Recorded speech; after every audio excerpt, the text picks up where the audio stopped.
எல்லோருக்கும் வணக்கங்க. இன்றைக்கி ரொம்பவே எல்லாருமே வெயிட் பண்ணிகிட்டு இருக்கிற ஒரு காலம் நெருங்கிடுச்சு. ஒரு பக்கம் வேர்ல்டு வார் 3 அஃபிஷியலாக ஒரு லீடர்ஸுமே அதை பற்றி பேசுகிறாங்க.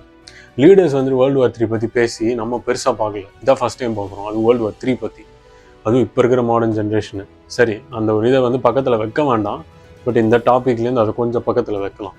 ஏன்னா இந்த டாப்பிக்கு தம்ப்நெயில் பார்த்துருப்பீங்க. சென்னை ஃப்ளட்ஸு திரும்ப வரப்போதா? இது சின்சியராக பேசக்கூடிய, சீரியஸாக பேசக்கூடிய டாபிக். ஏன் சொல்கிறேன்னா, மொத்தமாக லாஸ்ட் இயர் பார்த்தீங்க அப்படின்னா ஒரு 10 மாதம் முன்னாடி, கரெக்டாக எக்ஸாக்டாக நீங்கள் போன வருஷம் முன்னாடி பார்த்தீங்க அப்படின்னா டிசம்பர் ஜான்வரி அந்த டைமில் மீஷாங் புயல் வந்தது. ஓவரால் சென்னை மொத்தமே இன்னும் ஒரு நாள் மழை பெஞ்சிருந்தா மொத்த சென்னை ஃபுல்லாக சப்மர்ஜ் ஆகிருக்குன்ற மாதிரி ஸ்டேட்மெண்ட்ஸ்லாம் விட்டுருந்தாங்க. பட் அதை சொல்லலாம், அவ்வளோதான் சப்மர்ஜ் ஆகிடும் அப்படி இப்படின்னு. But that's not true. சப்மர்ஜ்லாம் ஆகாது. இந்த ஒரு மழைக்கு சப்மர்ஜ் ஆகாது சென்னை. ட்ரூத் இஸ் டேம்லாம் உடையும் அப்படின்னு சொன்னாங்க. அது உண்மைதான். இந்த ஏரிகள் எல்லாமே உடஞ்சிடும். எந்தெந்த ஏரிகள் நம்ம சொல்கிறோமோ, செம்பரம்பாக்கம் மட்டும் கிடையாது, பல ஏரிகளுமே உடையும் என்பதை அவங்க கூறினாங்க. இங்கே ஒரு பாயிண்ட் என்னென்னா, இப்போது பாலச்சந்திரன் அவர்கள் ரொம்ப தெளிவாக ஸ்டேட்மெண்ட் கொடுத்துருக்காரு. இது பல இடங்களில் இது நடந்துச்சுன்னா முடிஞ்சிருச்சு சென்னை அப்படிலாம் பேசாதீங்க. தயவு செய்து நெகட்டிவாக அப்படி பேசாதீங்க, பாசிட்டிவாக பேசுங்க. உண்மை என்னென்னா, இது வரும். இது வர காலம், நம்ம இருக்கிற காலம். அது இருக்கும்போதே ப்ரிகாஷன் ஒன்று எடுக்கிறாங்க இல்லையா, எடுங்க, தப்பு இல்லை. அது வரல, ப்ரிகாஷன் எடுத்தால் என்ன தப்பு அப்படின்றதெல்லாம் இல்லை. அது வரல, ப்ரிகாஷன் எடுத்துருக்கோம். நம்ம கொஞ்சம் இன்டெலிஜென்ட்டாக இருந்திருக்கோம். பட் இங்கே இன்னொரு விஷயம் இருக்குது. நம்ம சராசரி மனிதர்களாகவே யோசிச்சு இப்படி தான் குட்டி சொரவு போயிட்டுருக்கோம். நம்ம ஒரு படி மேலே யோசிக்கணும் என்பது தான் இயற்கையுமே நமக்கு சொல்லிக் கொடுக்குற ஒரே விஷயம். ஒரு படி மேலே யோசிக்கணும். மனிதர்கள் பூமியில் இவ்வளோ ஓட்டை போடும்போது எப்படி ஒரு இடங்கள்லையும் இந்த மாதிரி இயற்கை ரியாக்ட் பண்ணாமல் எப்படி இருக்கும்? நீங்கள் ப்ரிகாஷன் எடுத்தீங்கன்னா அது இன்னும் அதை விட ரொம்ப இன்டெலிஜென்ட்டு. இந்த ஒரு இயற்கை, இந்த இயற்கைக்கு சமமாக ஒன்றுமே கிடையாது. அது உங்களுக்கு தெரிஞ்சது தான். அது கடவுளே இல்லைன்னு சொல்கிறவனும் இயற்கையை மதிப்பான். கடவுள் இருக்கிறவன்னு சொல்கிறவனை கூட இயற்கையை மதிப்பான். அப்போ அந்த இயற்கை ஆகப்பட்டது சக்தி வாய்ந்த பொருளாக இருக்குது. அப்பேற்பட்ட சக்தி வாய்ந்த அந்த இயற்கை சர்வ சாதாரணமாக அழிச்சிட்டு போயிடும். ஜஸ்ட் ஃப்ராக்ஷன்ஸில் காலி பண்ணிட்டு போயிடும். அது நடக்கிறத எப்படி நான் சொல்ல போகிறேன்னு பாருங்கள். சென்னை மழைனாலேயோ புயல்னாலேயோ பூகம்பம்னாலேயோ அழியும் அப்படின்றது குழந்தைத்தனமாக இருக்குது. கண்ணா அது வரைக்கும் கொஞ்சம் மேலே வாங்க. சென்னை என்பது இல்லைங்க, ஸ்ரீலங்கா தீவு, பல ஐலாண்ட்ஸ், அண்டமான் நிக்கோபார் ஐலாண்டோ, இல்லை நீங்கள் பார்த்துட்டு இருக்க பே ஆஃப் பெங்காலுடைய கடலோ, இந்த பகுதிகள் எல்லாமே இப்போ நடந்துட்டு இருக்கிற இல்லையா வேர்ல்டு வார் 3. இப்போ கொண்டு வரலாம் அந்த டாப்பிக்கோட லிங்க்கு. இந்த வேர்ல்டு வார் 3 நடந்துட்டு இருக்கிற ஒரு மிசைல்ஸ் விடுறாங்க இல்லையா, இதை ஏன் நான் வேர்ல்டு வார் 3 நடந்துட்டு இருக்குன்னு சொல்கிறேன்னா, அதான் என் உண்மை. ஒரு கண்ட்ரி இன்னொரு கண்ட்ரி சண்டை போடுது, அதில் இன்னொரு கண்ட்ரி நுழையுது, அதில் இன்னொரு 4-5 கண்ட்ரி நுழையுது. அதுதான் என் வேர்ல்டு. கண்ட்ரிஸ் தான் world war. It has begin. அது அஃபிஷியலாக ஸ்டேட்மெண்ட் போடுவாங்க சீக்கிரமாக. ஸோ இங்கே மேட்ரே நீங்கள் ஒரு பெரிய சமத்காரமான விஷயத்தை நீங்கள் யோசிக்க மாட்டேங்கிறீங்க. இங்கே சூப்பரான ஒரு மேட்ரு. ஒரு மிசைல் ஈரான்லேருந்து இஸ்ரேலுக்கு பாஸ் ஆகுது, இஸ்ரேலேருந்து ஈரானுக்கு பாஸ் ஆகுது. இந்த மிசைல்ஸ் போகிற ட்ராவலிங் வெறும் அங்கே மட்டும் பாதிப்பு கொடுக்கும்னு நினைச்சிங்கன்னா நீங்கள் முட்டாள். ஆல்ரெடி சொல்லியிருக்காங்க சயின்டிஸ்ட்டு, இப்போ இல்லை 2005 சொல்லிட்டு இருக்கிறாங்க. அண்டார்டிகாவில் இருக்கிற ஒரு ஐஸ் பிளாக் இல்லை, பேர்க்னா என்னென்னா ஒரு மவுண்டெயின் அளவு வச்சுக்கலாம். அதை அந்த ஒரு ஐஸ் பிளாக்ன்றது குட்டி, பேர்க்ன்றது பெருசுன்னு சொல்லலாம், குட்டின்னு சொல்லலாம். ஸோ இப்படி இருக்குது அதோடைய ரிலேட்டிவ் மீனிங்ஸ். அந்த ஐஸ் பேர்க் ஆகப்பட்டதை ஜஸ்ட்டு ஒரு மவுண்டெயின் அளவு இப்படி இவ்வளோண்டு வந்தாலே அது ஒரு ஐஸ்பர்கோடைய அளவே கிட்டத்தட்ட நம்ம இந்தியா மேப்போட பாதி வச்சுக்கோங்க. நம்ம ஹைதராபாத் வரைக்கும், தமிழ்நாடுலேருந்து ஹைதராபாத் வரைக்கும் எவ்வளோ இருக்கும் இந்தியா மேப்பு, அவ்வளோ அளவு ஒரு ஐஸ்பர்க் மட்டுமே இருக்குது. ஒரு பெரிய மலை அளவு அது கரைஞ்சிக்கிட்டே வருது. அது 2030 கரைஞ்சி மொத்தமாக அழிஞ்சிரும்னு ப்ரெடிக்ட் பண்ணலதே நம்ம இல்லைங்க, சயின்டிஸ்ட் பகுத்தறிவாளிகள் பண்ணியிருக்கிறாங்க. அப்பேற்பட்ட பகுத்தறிவாளிகள் இப்போ என்ன சொல்கிறாங்க அப்படின்றத இது வரைக்கும் வெளியில் வரல. ஆனால் அவங்க என்ன சொல்ல போகிறாங்கன்றது நான் சொல்கிறேன். இந்த மிசைல்ஸ்லாம் விடுறாங்க இல்லையா, இதில் வர்ற பூமி அதிர்வு, இதில் வர வெப்பம், இதில் வர ரேடியேஷன், ஒரு மிசைல் ஒன்றும் இல்லை, ஒரு வண்டி, ஒரு R15 பைக்கு, அது வந்துட்டு வேகமாக போய் முறுக்கிட்டு நம்ம ஓட்டி வேகமாக போய் கொண்டு போனாலே நம்ம யாராங்க இப்படி ஓட்டிட்டு போகிறான் அப்படின்னு சவுண்டு வருது அப்படின்னு சொல்லிட்டு ஃபில்டர்லாம் எடுத்தால் அப்படி வரும் இந்த சைலன்சர்லேருந்து. அப்போ அதுக்கே நம்ம வந்துட்டு அவ்வளோ இரிட்டேட்டடாக ஃபீல் ஆகும். ஒரு மெட்ரோ எங்கேயோ வந்துட்டு இப்போ கட்டிகிட்டு இருக்காங்க, அதில் வந்துட்டு விடுற அந்த ஓட்ட போடுற அந்த சப்தம் வரும்போது நிறைய டிஸ்டர்பன்சஸ் இருக்குது.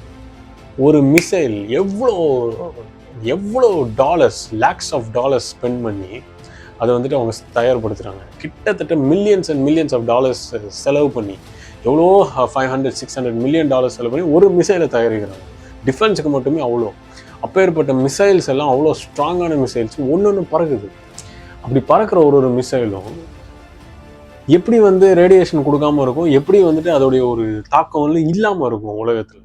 அதனால தான் இப்போ நீங்கள் வீடியோவில் பார்த்துருக்கீங்களா, இந்த பேக்ரவுண்டில் ஓடிட்டு இருக்கு இல்லையா, இது வந்து ஹரிகேன் ஹெலின் இப்போ நடந்துட்டு இருக்கு யூஎஸ்ல, வியட்நாம், அப்புறமா கேரளா, வயநாடு. இது எல்லாத்துக்கும் முற்றுப்புள்ளி காரணம் வேர்ல்டு வார் தான், அந்த மிசைல்ஸ் தான். அது போகிற அதிர்வு ஓசோனை பாதிக்குது, மொத்த ஓசோன் வீக் ஆகுது, இங்கே இருக்கிற பூலோகம் வந்துட்டு அதிர்வு ஏற்படுது.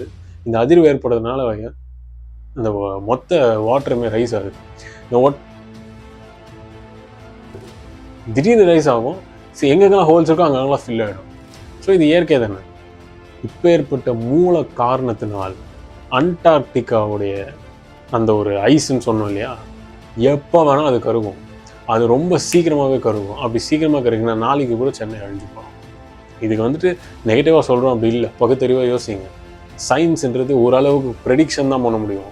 ஆனால் இயற்கைன்றது அது லிமிட்டே கிடையாது. அது எப்போ எப்படி காலி பண்ணும் யாரையும் தெரியாது.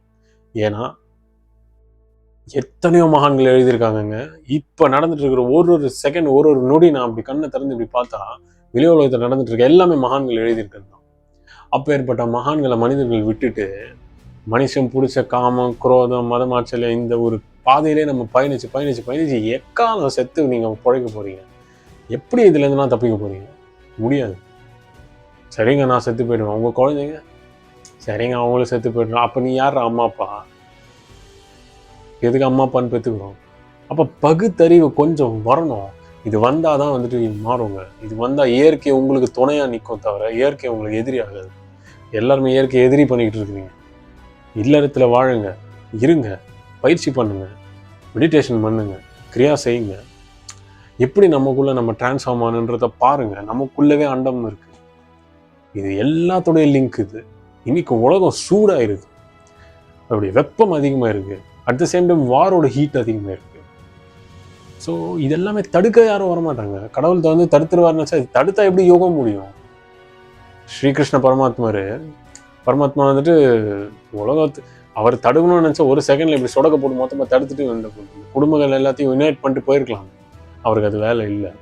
மகாபாரதம் நடக்கணும், கலியுகம் வரணும். அப்படிதான் கலியுகம், அந்த யுத்தம் முடியணும், போர் வரணும், மகான்கள் திரும்ப வரணும், இயேசுநாதர் வரணும், நபிகள் வரணும், கல்கி வரணும், திரும்ப பல மகான்கள் ரிட்டர்ன் ஆகணும், பல சித்தர்கள் வரணும். இவங்க எல்லாம் வந்த பிறகு அப்போ மீதி இருக்கிற 1/8 பாப்புலேஷன் ஆன்மீகவாதிகளை மட்டும், ஆன்மீகவாதினா கோவிலுக்கு போகிறாங்க அது பண்ணுறாங்க, அது இல்லை. ஆன்மீகம் என்பது தனக்குள்ள இறைவனை தேடி கண்டுபிடிச்சு பேசினவன், இறைவன் கூட பேசுகிறவன். அது பைத்தியத்தனம் இல்லை. அதுதான் பித்தா பிறை சூடி பெருமானே அப்படின்னு அழகாக ஒரு பாட்டு இருக்கு. அந்த ஒரு பாட்டு எவ்வளோ ஒரு எமோஷன் இருக்கும். அதில் அது இறைவனை அடையிறவன் பைத்தியமாக தான் இருப்பான். ஏன்னா அது மேலே அவ்வளோ பைத்தியம். ஒரு கேர்ள் ஃப்ரெண்ட் பாய் ஃப்ரெண்டை லவ் பண்ணிக்கிட்டாலே உன் மேலே நான் பைத்தியமாக இருக்கேன், உன் மேலே பைத்தியமாக இருக்கேன். எது செத்து போகிற உடம்பு? ஏன்டா இன்னைக்கு ஒரு மாதிரி இருக்குது உடம்பு, நாளைக்கு வேறு மாதிரி இருக்குது, வயசானதுக்குமோ வேறு மாதிரி இருக்குது, மாறிக்கிட்டே இருக்கடா இந்த உடம்பு. ஆனால் இறைவன் மாறவே இல்லையா, உன் ஆன்மா மாறவே இல்லையே, எப்பயுமே ஒரே மாதிரி இருக்குது, ஒரே மாதிரி பிறவி கொடுக்குது, ஒரே மாதிரி திரும்ப ரீசைக்கிள் பண்ணிக்கிட்டே இருக்கு, ரொட்டேஷன். இப்போ ஏற்பட்ட பொருளை மறந்துட்டு இருக்கு மேடம் மக்கள். எப்படா அதை தேடுவீங்க அப்படின்னு எத்தனை மகான்கள் பாடல. ஒரு மகான் பேர் தெரியுமா இருக்காது. அப்போ ஏற்பட்ட உலகத்தில் வாழ்ந்துட்டு இருக்கோம். அப்போது இதுல இருந்தெல்லாம் தப்பிக்கணும்னு நினைக்காதீங்க. இதில் இருந்துட்டு யோகத்தை எப்படி செஞ்சு நான் வந்துட்டு இறைவனோட பேசுகிறேன், அதை நீங்கள் வந்து நோக்கிட்டு போகணும். இப்போ என்னங்க இயற்கை நமக்கு சொல்லிக் கொடுக்குது? இயற்கையை வந்துட்டு ஒற்றுமையை சொல்லிக் கொடுக்கல ஆசா, அது இல்லை இயற்கை. அது நீங்கள் நினச்சிக்கிறீங்க. இயற்கையை சொல்லிக் கொடுக்குறது ஒரே விஷயம்தான், இறைவனை எப்போ தேடுவேன், ஒரு நொடி இறைவன் தேடுறதுக்கான நீ என்ன பண்ணுற, மக்களுக்கு என்ன சேவை பண்ணுற? மக்கள்னா போய் அரசியலில் சேர்ந்து சேவை பண்ணுறதில்ல, அது இல்லை, அது உங்களால் செய்ய முடியாது. அதுக்குன்னு அலாட் பண்ணப்பட்ட பெரிய பெரிய ஜாம்பவான்கள் இருக்கிறாங்க. இப்போ தளபதி விஜய் அவர்கள் வராரு, தலைவர் ரஜினிகாந்த் அவர்கள் வந்தார், அப்போ போயிட்டாரு. அதுக்கு ஸ்டாலின் இருக்காங்க, ஜெயலலிதா அம்மா இருந்தாங்க. இது மாதிரி பல பேர் அதுக்கு செஞ்சுட்டு இருக்கிறாங்க. அவங்க அதுக்கு ஏற்றப்போ அவங்க தான், நம்ம கிடையாது. நம்ம வந்துட்டு சின்னதாக பக்கத்தில் ஒரு நாய்க்குட்டிக்கு சாப்பாடு போடுங்க, பக்கத்தில் ஏதோ ஒரு சின்ன ஒரு எறும்பே எடுத்துக்குவாங்க, அது அப்படி போயிட்டுருக்கு, அதுக்கு ஏதோ ஒரு சீனி போட்டு அது அந்த சைடு அதுக்கு ஒரு இது போடுங்க. எல்லாமே தானம் தான். ஒரு நொடி அந்த மனம் கருகுதா, அதுதான் இறைவனுக்கு பிடிச்ச ஒரு விஷயம். இப்படி ஒரு விஷயத்தை சிந்துகிற ஒரு மனிதன் இந்த ஒரு இயற்கைக்கு சம்மந்தப்பட்டதாக இணையம், அப்படிதான் அவன் இணையம். அப்போ இந்த இயற்கை அவனுக்கு துணையாக இருக்கு. அதோட அவன் ஆன்மீகம் செய்யணும், பல விஷயங்களை வந்துட்டு அவன் முன்னேறி போகணும். எல்லாத்துலேயுமே லாஜிக்கு தேடாத, தன்னை யாருன்னு தேடுது. ஸோ சென்னையில் ஃப்ளட்ஸு வார்னிங்கு கட்டாயமாக வரும்னு சொல்லியிருக்காங்க. நான் வந்துட்டு வெறும் வாட்டர் ரெயின் பற்றி மட்டும் பேசலை, நான் அதை விட பெரிய விஷயத்தை பற்றி பேசிகிட்டு இருக்கேன். மொத்த சென்னை சப்மர்ஜ் இல்லைங்க, ஃபுல் அண்டர் கிரவுண்ட் சிட்டிக்கே போயிடும். அந்த காலம்லாம் வரும். அது வரலைன்னு சொன்ன வந்துட்டு சீரியஸாக சொல்லணுங்க, நீங்கள் அறிவாளி, நாங்கள் முட்டாள். இதை சொல்லி நான் வீடியோவை விட்டு விடைபெறுறேன். நன்றி, வணக்கம். மறக்காமல் சேனலை சப்ஸ்கிரைப் பண்ணிக்கோங்க, ஃபாலோ பண்ணிக்கோங்க. அறிவு.